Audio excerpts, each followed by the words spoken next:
Hello everybody, VideoJames here. So I'm gonna start off this video with my usual spiel. Sorry about not putting out as much content as I probably could have. I have been a little bit distracted with everything that's going on, as well as some personal projects I've been working on and some stuff I've been working on with some other people.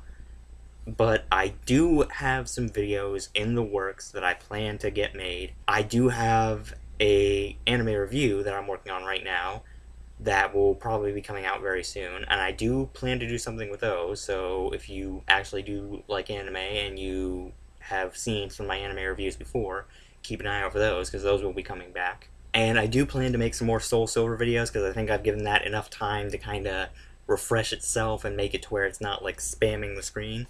So that'll come back soon, and so don't worry, your favorite underachieving loser will make more content, just probably not in a timely manner. But today I wanted to do something a little different. So, as a lot of you may know, I am a fan of the Yu-Gi-Oh card game. I have played it for a while and I've done several videos on it. Matter of fact, I think 3 of my last 5 videos were Yu-Gi-Oh content. But I have also been a follower of some of the people in the YouTube commentary community for a while. So I figured, why not take a dip in some proverbial hot water and do a commentary. And as some of you may know, the ban list for June 2024 Yu-Gi-Oh just got dropped a few days ago. And let's just say people were less than happy about it, including several Yu-Gi-Tubers such as Team Samurai X1 and Cimoo. Now, before I go any further with this video, I do need to say a few things. 1. This video is in no way an attack on Cimoo, nor is it inciting an attack on him or anyone who disagrees with the ban list. I myself actually do disagree with the ban list, and I feel like some stuff should have been touched, but we'll get into that a little later. 2. I am aware that he's addressed that some online tournaments are actually making their own ban list to kind of adjust the current meta, but as that isn't an official Konami ban list and it doesn't really address any of the things in this video, I'm not really going to be addressing that video. I will bring up some points that he makes in it, but those points do actually have relevance to this specific video that he made about the ban list. And of course, if you want to see anything that's talked about in this video, there will be links in the description. As always got to make sure you have that citation. And without further ado, let's just get into the video. What's going on, guys? It's Cimoo. So not even 10 minutes ago, at the time of starting this recording, we now have the June 2020 ban list. This is a long time coming. We have been waiting for this for quite some time. The main reason is, yeah, there haven't been any in-person events, but we desperately need a ban list to correct some of the issues in our current format. And, you know, leading into when we do start going back to in-person events, because some places are starting to get out of lockdown and locals are starting to return to somewhat normal, I suppose. This is something we desperately needed. We cannot wait another 3 months for them to address cards, or decks rather, like Adamancipator, like Eldritch. Like, these decks need to be touched in some way. Keep in mind the lack of physical game and tournaments, we'll get back to that later. But talking about Adamancipator and Eldritch, why just them? No, seriously, throughout the entire video, he talks about Adamancipator and Eldritch, Adamancipator especially, like they're the entire bane of the Yu-Gi-Oh game and they're everything that's wrong with it. Now, granted, they are among the top decks and they are kind of being a bit of a problem right now, but as he'll actually go on to address later, it's not exactly just Adamancipator and Eldritch that are the big problem. It's kind of more of the strategies that are being shoved into them, such as the decks that are using combos like Mecha Phantom Beast O-Lion with Crystron Needle Fiber to immediately get an Appaloosa on the field. And again, Adamancipator and Eldritch aren't the only decks that are actually having relevance. There's decks like Salamangreat and Invoke that still actually have quite a bit of relevance, especially given the Invoke Shaddoll combos that have come up recently. And there are decks like Dragon Maid that are actually moving their way to the top with cards like Chamber Dragon Maid Xiao, and Changeover Dragon Maid. Now, as a runner of a pure Adamancipator deck myself, I can say that the deck is powerful, I will not deny that, but it also has plenty of drawbacks, and it's not exactly the all-powerful creature that Cimoo actually makes it out to be. Now, does this mean that I think it shouldn't be touched? No, absolutely not. I think cards like Researcher and Sign should absolutely be at least semi-limited, and I do know that Block Dragon definitely needs to get touched, but it isn't just Adamancipator that's doing this and being this overpowered. The next update will be no earlier than September 1st of 2020. So that makes sense. I mean, typically we get a ban list around that time anyway, but that will be after the Megatins, after Rise of the Duelists, after Toon Chaos, after the new Structure deck. There's a lot of products. Battles of Legend Armageddon, that's another one. So there's a lot of products coming out between now and the next ban list, at least what they're saying here. Oh boy. Now, this might be purely speculation on my part, but I'm willing to bet that some of the products Cimoo mentioned also play a part in why there were no changes to the ban list. Like he said, we're getting support for several archetypes, and we are getting a bunch of new stuff coming out.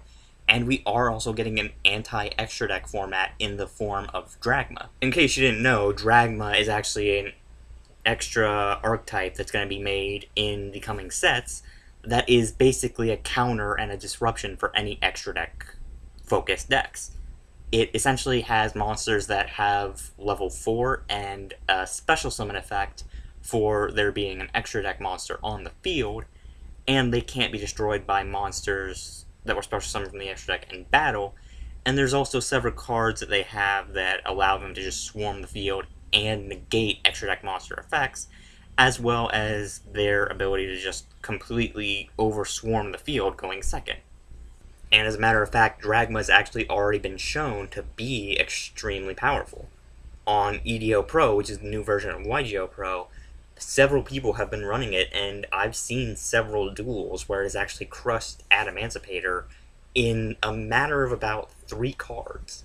And it does still maintain that aspect of just being an absolute extra deck destroyer, and that is also kind of a counter to stuff like Synchros, that if Adamantipator were to get a little bit gutted, I would not be surprised if Synchros kind of tried to rise up and take the place. And Dragma kind of addresses that by saying, hey, we're just going to take the extra deck and we're going to make that a little bit less useful for you. Once these cards are out there in the open, it's not exactly hard to believe that they will actually kind of provide a power balance to Adamantipator, and they will actually be shown to kind of balance out the game a little more. So starting off with the bans. This is not looking good. We're already... Okay, hold on. Block Dragon is not on here. We are already through the monsters, and Block Dragon is not on here. That is not good. Konami, if you limited Block Dragon, you realize that does nothing. Call me a simp for the Lego Dragon all you want, but yeah, limiting it would actually do a great deal to lower its ineffectiveness and actually make it more balanced. If we take a look at Block Dragon's effect on the wiki, it has to be special summoned by banishing 3 earth monsters, and it has to be in your hand or graveyard for that effect to happen. And its second effect is limited by the fact that the monsters that you add to your hand have to equal level 8, and it can only be used once per turn. But there's another reason why the Lego Dragon can quickly be disassembled. Its name doesn't include Adamantipator. You see, Adamantipator's whole focus is they're able to search and add rock monsters, but most of their cards also rely on the card being an Adamantipator card. For example, Adamantipator Leonite lets you put an Adamantipator card from your graveyard back on your deck if it's special summoned by the effect of an Adamantipator monster. Same thing goes for Raptite. Its effect only works on the effect of an Adamantipator monster. And Dragite's effect, same thing. It has to work on the effect of an Adamantipator card. And cards like Adamantipator Sign, Adamantipator Dragite, Adamantipator Ryzen Leonite, their effects only really specifically allow for Adamantipator cards to be effective. True, Sign lets you put a rock monster on top of your deck, not just an Adamantipator monster, but at the same time, it only allows level 4 or lower, and Block Dragon is a level 8. Given that the only real ways to search out Block Dragon in an Adamantipator deck are Gallant Granite or Foolish Burial, it's not exactly unreasonable to believe that limiting it to 1 instead of 3 would severely cut the dragon off at the head. And as someone who runs a pure Adamantipator build and only runs 1 Block Dragon, I can safely say I only see it 10% of the time, meaning that it's more than likely, again, that limiting it would still have a major impact. Now, is this tangential? Yes. But it still is an example of how limiting Block Dragon can show its effectiveness to be weakened. We are through all the monsters. Block Dragon survived. Calamities survived. Jet Synchron survived. What else needed to be? Dragon Buster Destruction Sword, but that makes sense. Auroradon survived. Needle Fiber survived. A lot of stuff survived. Okay. Are there even any spells or traps that need to get banned? I don't even think so. Oh no, my hopes are quickly dwindling for— oh, come on! No, what? Now, I do have to say I actually agree with the Monster Seed listing needing to be hit. I do agree that Block Dragon should at least be limited. Probably a good idea to ban True King of Calamities, considering it's about as powerful as Summon Sorceress, and that got banned pretty quick. Jet Synchron definitely needs to be limited, considering how useful it is, and just to kind of provide a balance for Synchros. And there are several other monsters that do need to be affected, though I'm not really sure banning Crystron Needle Fiber is a good idea. Also, for how you said you don't think any spells or traps need banned, you really get disappointed when you see that nothing at all has been banned. Nothing banned, nothing limited. For people who are just watching this, who've never seen a live ban list reaction, right here in this column, there should be something that says new, was banned, was limited, was semi-limited, and that's how you know where the changes are. Nothing. So let's actually talk for a second about why a card is banned or limited in Yu-Gi-Oh! Because I feel like that's something important to actually bring up. If a card is banned or limited in Yu-Gi-Oh! It's typically because either it has too bad an effect on the competitive scene, and it makes itself or its respective deck too overpowered, or it's to kind of push Konami's agenda and get a little bit more money. And given that there hasn't really been any official in-game IRL tournaments or play, and given the price of Adamantipator, Researcher, and Eldritch, yeah, I'm kind of willing to bet Konami wouldn't really want to touch those decks just yet to kind of squeeze out a little bit more money out of them. I mean, given that Eldritch has pretty much been above $100 since 10 days after Secret Slayers, and Researcher is still currently clocking at 70, it's really hard to see them as not big moneymakers. Necros of Unicorn, what's funny about this is that I almost said on my ban list predictions that they would put Unicorn to 2, possibly even 3. Again, it's one of those things where I thought they would semi-limit it first to, like, you know, safe zone it and then put it to 3. I think Necros is, like, basically at full power right now. The main reason for this, again, business decisions, is because Dragma comes out in Rise of the Duelist in July, and so, or August, excuse me, and so Necros Dragma is supposedly a deck, and what's interesting, I guess, is Unicorn against, like, decks like Adamantipator isn't bad. Like, if you get a Unicorn to stick on those huge boards with all the cards summoned from the extra deck, like, it negates all their effects, like, immediately, so, like, that's not horrible, I guess, but, like, are you gonna really play Necros to combat Adamantipator? I don't know about that, but, like, that's cool. Oh, so you already knew about Dragma. Also, yeah, Necros Dragma is a deck. Like I said, in EDO Pro, it's been prevalent for at least the last month, and it has been doing some pretty good plays and getting a lot of attention, so it's not exactly unreasonable to think that it is a deck. And it's also not really out there that people would want to play it.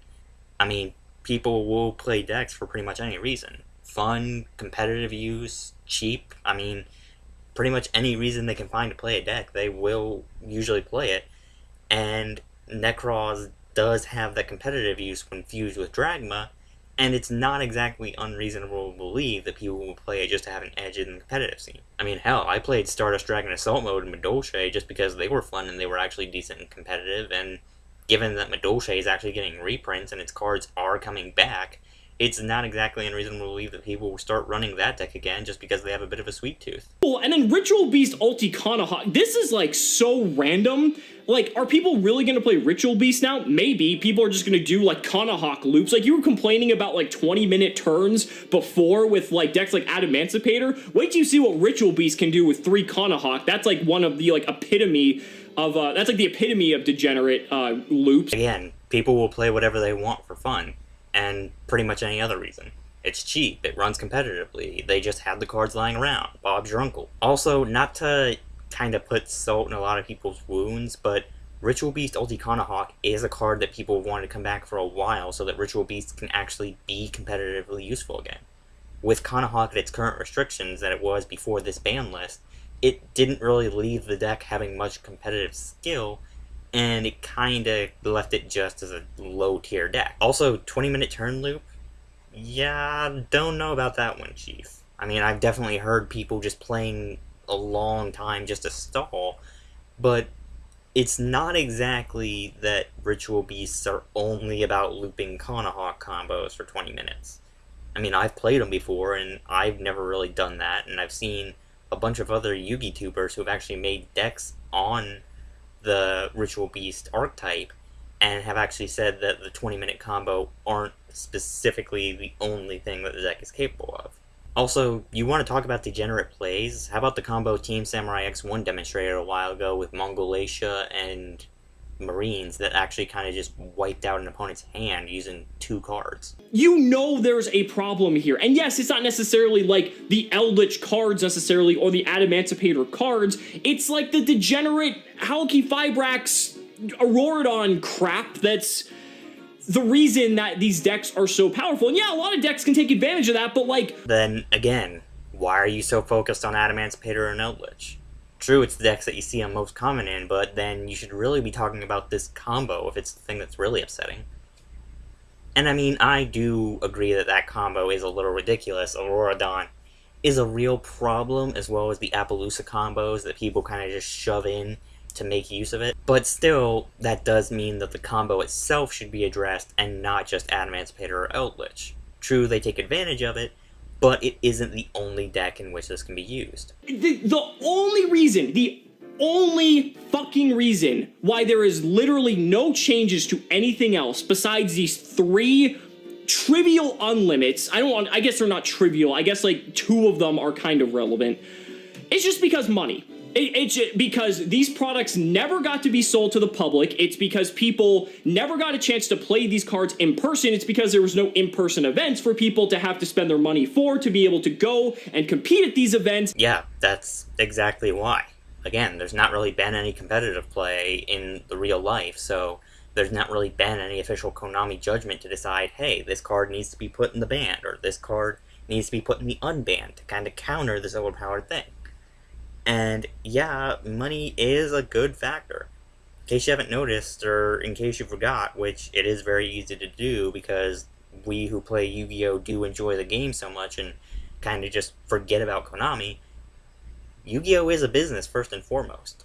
Their main concern is using money to stay alive, so it's not really unbelievable that they would keep stuff that makes money unbanned or unlimited to kind of rake in as much as they can, and given the current deficit that they suffered because of the current state of the world, yeah, it's not unbelievable that they would keep these cards unlimited. So let's just say with how irresponsible people have been with their money, I don't exactly think that they still have a huge dent from this thing. This is probably the worst ban list ever. Like, maybe ever. This might be the worst ban list I've ever seen. Yeah, no. Sorry to tell you, Cimoo, but this is not the worst ban list of Yu-Gi-Oh! Ever. It may be the worst that you've ever seen if you did start your Yu-Gi-Oh! Channel relatively early, but there is a ban list that was far worse than this one. And for those of you who don't know about it, let me regale you with the tale of March 2012's ban list. So, back in 2011, Yu-Gi-Oh! Zexal was released, which, with it, came the introduction of Xyz monsters. And back when they were first introduced, Xyz monsters kinda had a bad ruling that all Xyz materials attached to them were counted as monsters on the field, meaning that they could be targeted by monster and card effect. Because of this, the only really good Xyz deck was Evolzar Rabbit Dinos, and it left a lot of people ignoring the whole mechanic entirely, and sticking with decks like Rose or Plant Synchro that actually did really well in the current time, were cheap, didn't really have a lot of convoluted plays, and were actually topping in some competitive charts. But then came Order of Chaos, and hoo boy did it bring about chaos. You see, Plant Synchro's main draw was that they were really well liked because they didn't run out of resources easily and had good competitive edge.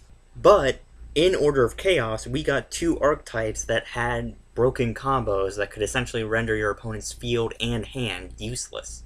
Inzectors and Windups. In case you didn't know, Inzectors, when they came out, had a combo that could basically destroy your opponent's entire field if they had pretty much every counter with only a few cards, and Windups had the ability to get rid of your opponent's entire hand using Tour Guide from the Underworld without even trying.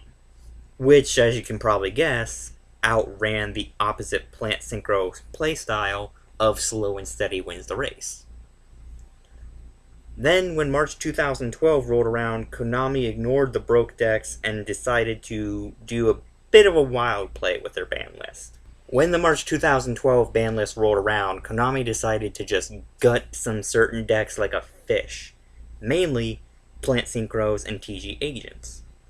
A lot of cards Konami decided to actually hit were really crucial to Plant Synchros, like Spore, Glow Up Bulb, and this kind of left the decks running to where, instead of actually being competitively able, they were extremely lucky if they even made it in the top 32. Because of this, this kind of eliminated any Plant Synchro players that were still around and forced people to use copious amounts of money to play XCs so that they could actually be able to play in not only the competitive scene, but the non-competitive scene as well. And let's just say when Konami tried to defend their choices and actually fix what they'd done, yeah, the Torch and Pitchfork store had a pretty good sales rep that month. And with that, I'm gonna leave this video here. Final thoughts. Look, I know Yu-Gi-Oh! Can be unfair and biased at times. I mean, I've experienced that way too much considering how all the low-powered decks that I like to use kind of just get swamped. But it's not like it's something new, and same thing goes for bad ban lists. I get it, some of the new cards do need to be restricted, and there are some things that definitely need addressed. But given the lack of competitive play IRL, the financial deficit Konami kind of felt, and the upcoming stuff that will more than likely rectify some of the overpowered decks being in the power vacuum that they are, it's not really likely that this ban list was just a mistake, or as Cimoo likes to put it, a middle finger to the Yu-Gi-Oh! Community. And given that stuff like the March 2012 ban list happened, and worse stuff has happened since then, it's not exactly easy to call this the worst ban list ever made. And when most of the game has moved to the online scene, does the physical ban list really even matter? No, seriously, if you're on the online scene, there are several games that actually let you just use a ruling called Anything Goes, or change the custom ruling to allow whatever format or forbidden or banned lists you actually want to use. I mean, heck, on EDO Pro, you can have a deck made of just anime cards with all their anime effects. Again, people are already finding ways to deal with some of the decks that are overpowered, like Adamancipator and Eldritch, and like you point out in your video about the upcoming tournaments that are being held by other people that aren't Konami official, people are actually addressing some of the cards on their own and making it to where the meta is a little bit more fair. And through all this, people are still having fun, and that's the main thing. Yu-Gi-Oh! Is meant for fun. It's not meant to be a whole thing of competitive or ban list. You can just play the game however you want, by yourself or with your friends. You don't need a competitive tournament style or a ban list to dictate how you have fun with the game. All in all, I just wish you YouTubers would stop exaggerating and using clickbait thumbnails. But with that being said, I'm gonna leave this video here. I hope you guys did actually enjoy it. Let me know if you want to see more commentaries. I do have one other one that I'm working on right now that I got reminded of that I do actually want to discuss. And I do, again, have all the respect for Cimoo, all the respect for Team Samurai X, and again, this video was not made as an attack, it was just made as a critique of the video that Cimoo made regarding the 2020 ban list. So if you guys did enjoy this video, feel free to hit the like button up as always. There's stuff in the description, there's Cimoo's video, there's the stuff that I talked about, there's a video actually talking about the March 2012 ban list, because I kind of simplified it, and everything and anything that I talked about in this video, of course, description. But with that being said, I'm going to end the video here, and I hope you all have a good day. I hope to see all you beautiful, amazing people in the next video.